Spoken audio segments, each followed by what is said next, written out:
is Stanislav Kostyuk and I am a game designer. Today we will dissect Air: Memories of Old, a peaceful meditative game about a pilgrimage through the land of gods. We play as Ok, one of the last few shapeshifters still left in this broken world who can transform into a bird at will, an ability that's imperative for discovering the forgotten history of the land in need of saving. Air is available on PC, PS4, Xbox One and Nintendo Switch, which is the platform I've played it on.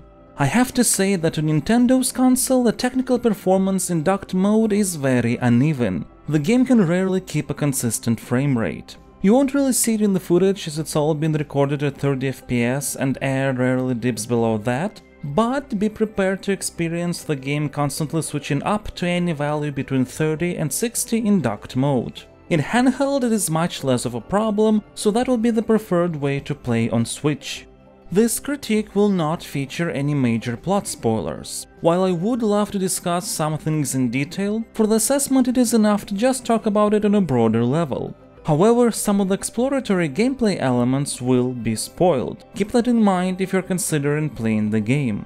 As with all other videos on the channel, we'll dissect Air: Memories of Old using my Stasocritic scoring system, the first category of which is design.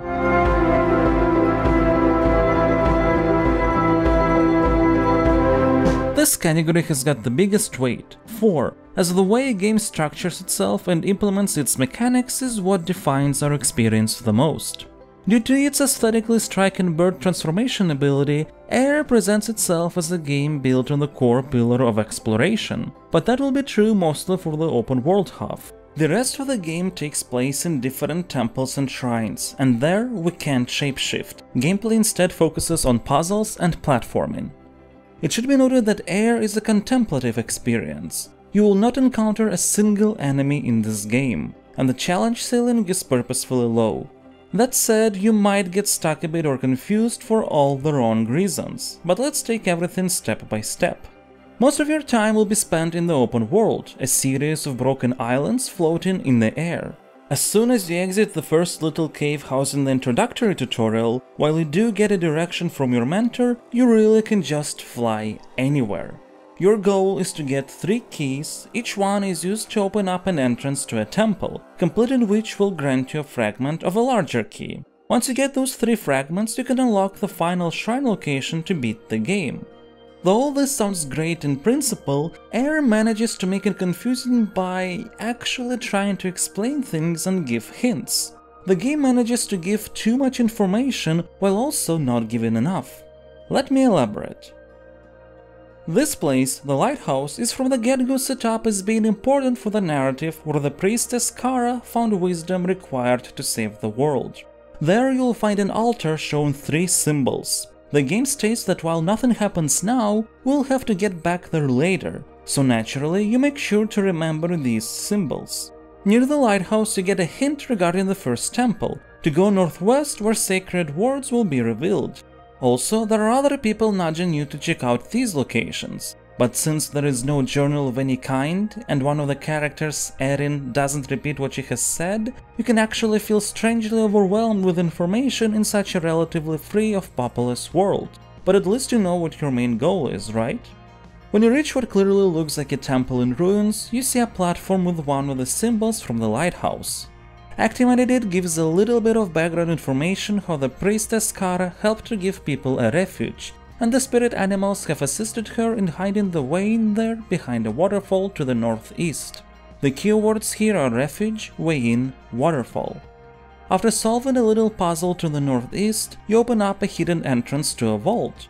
There you find a key that looks exactly like one of the lighthouse symbols. As a player following the threads provided by the game, you make a connection between this key and the lighthouse. Of course, as a viewer, you already know that this key is actually for the temple, but the game doesn't tell you that. All you get is a fox saying that should you go back southwest, you will find more answers.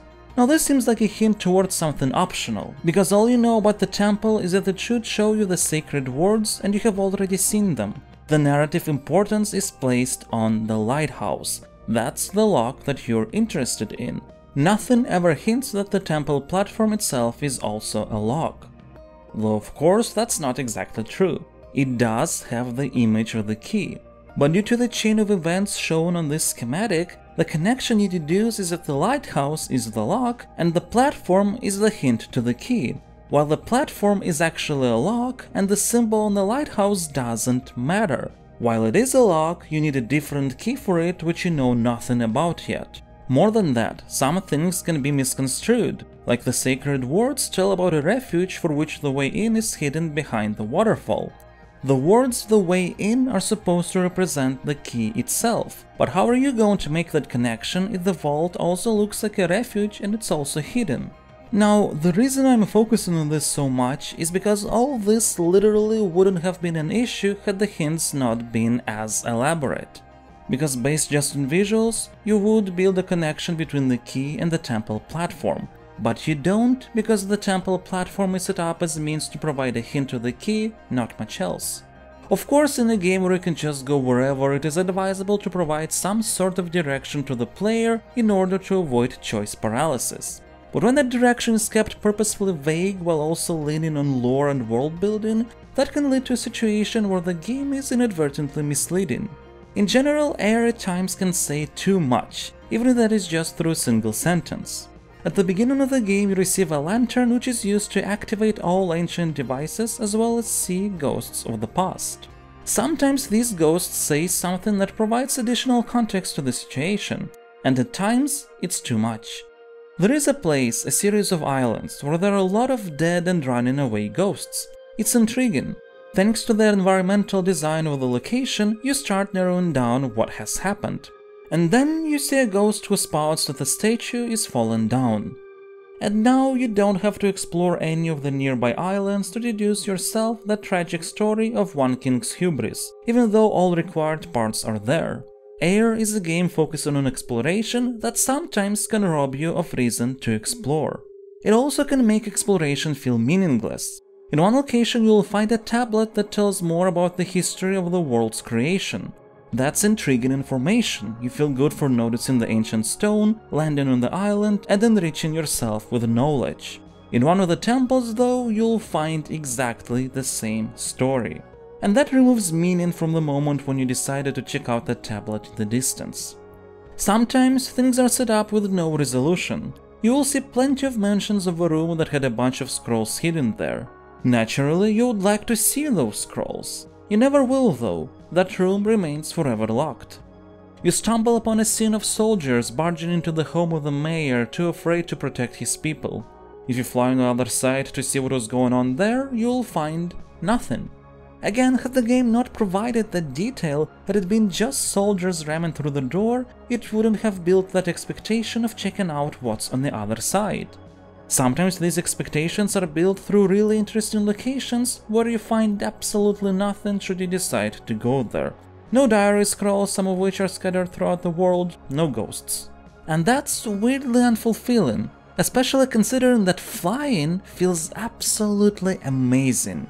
The music, the sense of freedom, the flow, but most importantly, the little details AIR adds to add an extra oomph. Because mechanically, flying is not something complex. You're essentially a floating object controlled by the stick, one that, should there be no inputs, keeps slowing down. Now, to speed up, you need to flap your wings, which is just one button press away. And as you fly faster, the camera gets farther away from you, which does wonders for adding to the sense of speed and you being in this massive, liberating space. One very important little detail is that whenever you initially transform from a human to a bird on ground level, the game automatically gives you a considerable speed boost, which is imperative to get that "whoa" reaction. And yes, if you're wondering, oomph and whoa is pretty much official game design terminology. Now, if you get too high of a speed, then landing on the smaller islands becomes a bit difficult, but missing a landing never feels bad. Even that becomes part of the enjoyment as you simply turn around, go up again to try a second time. It is so satisfying to fly in the air, transform into a human form and dive down, and then transform back into a bird again. Moving through the broken islands of air is a form of self-expression. But even here the game sadly stumbles a bit through how it deals with area limits. Instead of transforming you into a bird and pushing towards the opposite direction to keep you in the flow of your flight, AIR just resets you to the last known position on land. This is an edge case for sure, but it's deeply unsatisfying when that happens while you're experiencing the joy of flight. And also can feel punishing if you flew far enough, as that would have reset your progress. Regardless, flying through the world of air feels refreshing and liberating, which is why it is so smart for pacing purposes that the temples provide a totally opposite dungeon-like gameplay, focused on specific obstacles that are overcome by light puzzles and platforming. While temple puzzles may be simple, at the core focused on interacting with floor tiles, air adds quite a bit of variety in what is the context and result of this tile placement, so it works for the purposes of the game. There is one weird aspect to the temples of air though. They don't ensure that you see the obstacle before figuring out how to get past it. For example, you get to a fork in the path. If you decide to go right, you will see the large door that you have to open, you will have your goal, and the whole following adventure in the dungeon will be done knowing that context. If you go left though, you'll start getting a series of obstacles and puzzles, not really knowing what they're there for, and only after you finish them all will you get to that large door and realize that this is why I've been doing all this. In another temple I have completed all puzzles before knowing why I did them, just by accident due to the decisions I made while choosing which direction to go to. This is doubly strange because there is a temple that actually ensures you see the locked door you need to open before you get the abilities to start solving all over the dungeon how to open it. And that was the most fulfilling temple, simple due to this fact that the game made sure the player knows what obstacles they're overcoming and why. I don't have anything else of note to discuss regarding Air's game design, so let's open up the possible scores for this category. Feel free to pause if you want to read them all. Based on everything I have said, I would assign a 7 to Air. It has a wonderful, nice open structure focused on exploration, but it can also be misleading and often unfulfilling. The game has pretty solid dungeons, but if you happen to make certain choices, you'll be left wondering what exactly you are doing by solving the obstacles you encounter. But also, depending on how you play, you may miss all those issues entirely, and face a tight, well-made 3-hour experience with some amazing flying mechanics. So there absolutely is a good foundation for something great, it's just Air doesn't ensure that every player will get to see that.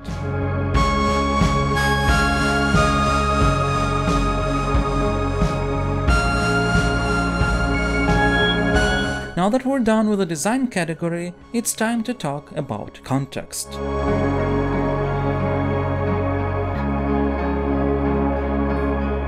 This category has got a weight of 1 because it is about something that enhances the experience but doesn't necessarily define it. Plot, characters, world building, motivation, etc. Air Memories of Old explores a lot of complex themes in its world building lore. The fascinating myth of creation, loss of faith, the arrogance of humankind, accepting change or quite the contrary fear of it, both from the perspective of the humans as well as the gods. The game always tries to show the complexity of different situations and perspectives.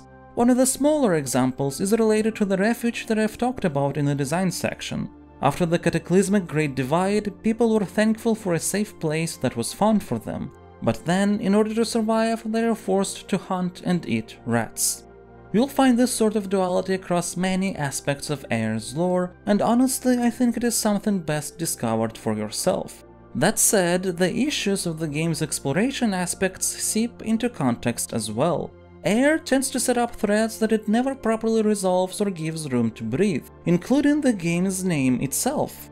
Without going into spoilers, Air, the namesake behind the game, what it is and what it means for the world, doesn't really matter that much for the narrative. In fact, it could have been replaced with anything else. It might not have even been there, you could have pretty much the same world building and narrative without the Air element. Likewise, the character cast of the game is quite bland. There are 4 humans, I guess they're supposed to represent what you're fighting for, but they don't have any personalities, goals, beyond giving you hints and noting that strange things are happening. It might be argued that if the game wouldn't have a side character cast, it would be better for it. To be fair, the game does at times try to do something interesting with them. For example, the little girl Erin really wants to go on an adventure, and if you happen to visit the encampment between particular temples, you'll have to find her as she has ventured out. If not, you'll never know that happened, as she will be back. There's all the other things that I've already mentioned, like how Air sets up the importance of the scroll library and then doesn't do anything with it. This lack of resolution culminates with the ending that's just very abrupt. Endings that don't lead to a definite conclusion are fine. Endings that you can theorize forever about are also fine. But in Air's case, when it just suddenly goes into credits, the game leaves you with so many hanging little larger threads that you don't even know what to theorize about. I have some thoughts about what the ending could mean, but they're not backed up by anything within the game. It can't even be called an interpretation really, because a lot about how I understood it is literally made up by me, and that's disappointing. Let's take a look at the possible scores for context.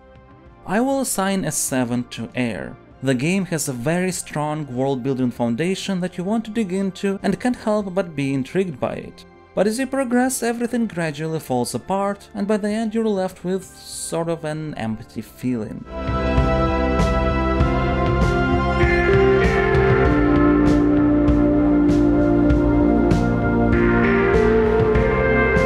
It's time to move on now to the next category, aesthetics.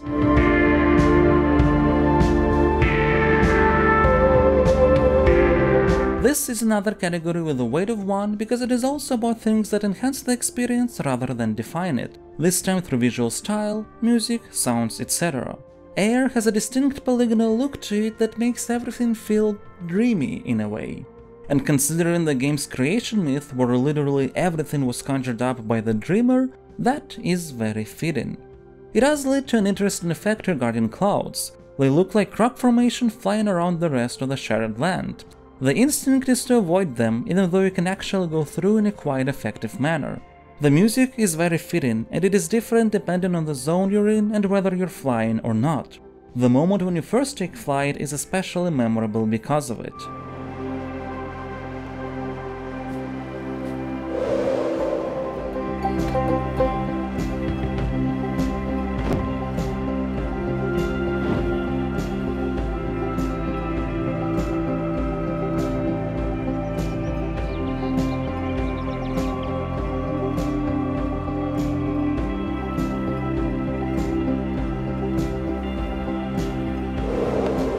While generally speaking the game sounds and looks great, there are quite a lot of little things that feel like they lack polish.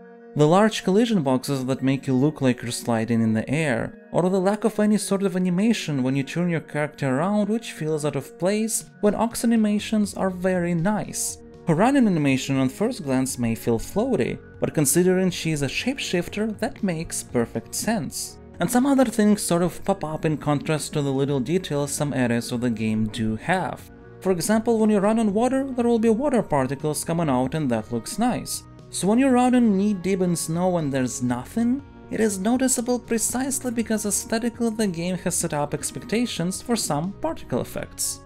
At the very beginning we're going to experience a cave collapsing, and the way it happens can feel a little unfinished with the way different rocks nonchalantly pop out of the environment. Should we take a look at all scores for aesthetics, the score that's going to be assigned to Air is a 9. It is very stylish and well done, but lack of polish is pretty noticeable, especially in contrast to the parts of the game where it does have it.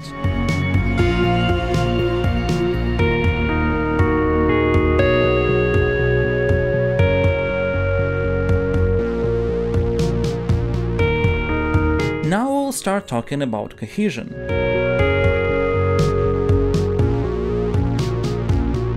This category has got a weight of 2, and it's all about how well all the different aspects of a game work together to create a holistic, wholesome experience. While the game properly sets up its own internal logic that it keeps consistent, and there are nice moments of different aspects of the game interacting with one another to create emotions, like when gameplay and aesthetics intertwine during your first flight to deliver a very liberating sensation, Air once again doesn't really push everything to the logical conclusion. For example, shapeshifting, fine. It is something that is contextualized in the history of the world why it exists, and it's an amazing mechanic that is one of the most joyful traversal methods there are. But that's it, nothing else. It's just pleasant traversal gameplay. The fact that you can do that doesn't really affect the story, and gameplay-wise the game doesn't really do anything with flying beyond it just being there to travel around between these broken lands. Similar things can be said about the lantern that you receive in the beginning, although something is done to it at the end which I'm not going to spoil, but still even that it doesn't really affect anything that much. And let's not forget about all the contextual threads the game leaves hanging, some of which I haven't even mentioned before, like you finding some recently dead animals near rocks. You'll be wondering what's that about. Your mentor will be wondering what's that about. The game won't really say or hint at anything. This is why if we open up all the scores for Cohesion, Air will be assigned a score of 8. It builds up an interesting world, your actions make sense within that world, and largely speaking nothing exists just because it's a game. But at the same time, different elements tend to lack a larger purpose, and that influences this score because it creates a feeling that something is missing.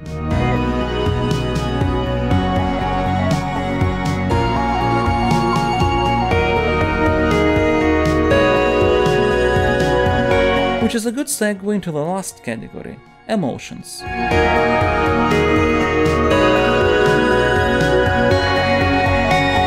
This is the most subjective category of Stasocritic, as it is all about entirely personal feelings, but it also has got the second biggest weight, 3. After all, personal feelings matter a lot for the experience. Shortly after I started playing Air, my wife asked me whether I liked it or not. My response was that there are things I like, but it also feels like there's something missing. After completing the game in 3 hours, my general feelings have remained exactly the same. I couldn't help but feel like the game bit off more than it could chew. There are so many things in here that I could really love, and honestly I'm sure someone does. But for me, personally, if you open up the scores for emotions, Air gets an 8. Generally speaking, I have enjoyed my playthrough of it, but I also didn't exactly feel emotionally fulfilled. With that said, let's wrap up our video.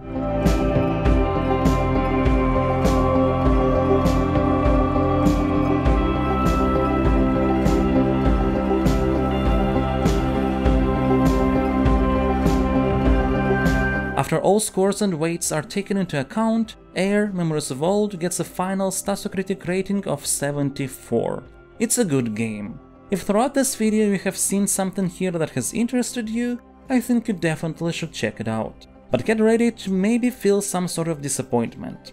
I say maybe because we're all different and have different tastes, and what didn't work for me might still work for you. While I am personally sad that Air didn't fulfill its potential, I can't deny that it's still full of absolutely fascinating elements, and I am for sure glad that this game exists.